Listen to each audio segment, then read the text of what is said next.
UW-Eau Claire will be closing the Center for Restorative Practices at the end of this month as part of a broader restructuring of equity, diversity, and inclusion programs.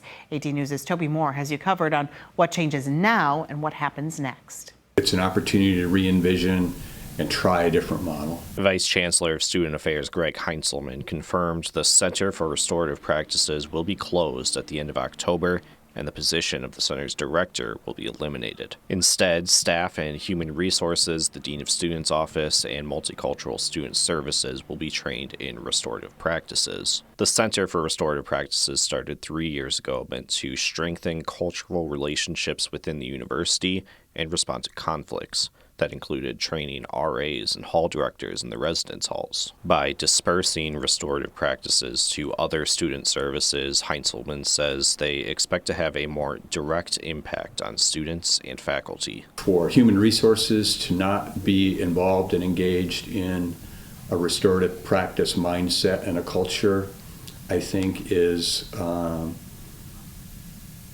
doesn't serve our faculty and staff well.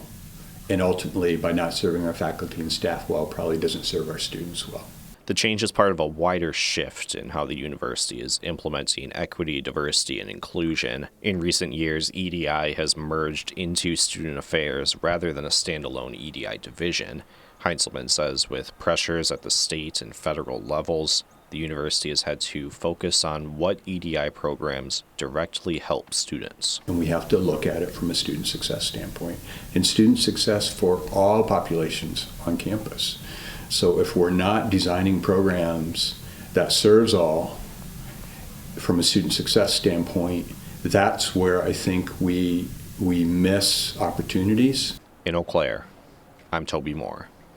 Thanks, Toby. And while the Center for Restorative Practices will be closed, Multicultural Student Services, services for students with disabilities, and the Gender Sexuality Resource Center all will remain open.